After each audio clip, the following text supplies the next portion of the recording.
May hawak daw ng mga bank deposit slip na nagkakahalaga ng milyong-milyong piso si Justice Secretary Vitaliano Aguirre. Kaugnay po yan ang binubuo nilang kaso laban kay Senadora Laila De Lima.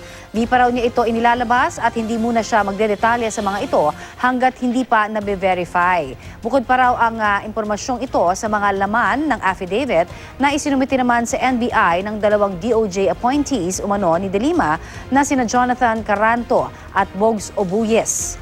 Hawak na rin daw ni Aguirre ang 6 na tetestigo laban kay De Lima tungkol sa drug money at PDAF. Nilinaw rin ng incumbent Justice Secretary na walang kinalaman ng DOJ sa drug matrix na unang inilabas ng Pangulo.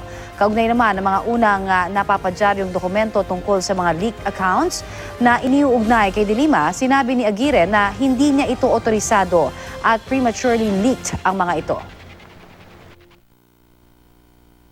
Yung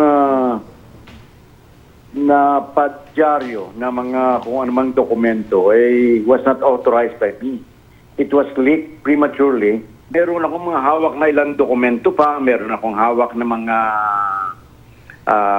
deposit slip sa bangko ng milyon-milyon. Ngayon, kaya hindi ko po yan pinalalabas. Sapagkat kami po ay nagbibuild up pa lamang ng kaso, nagkakaroon pa lang kami ng fact-finding.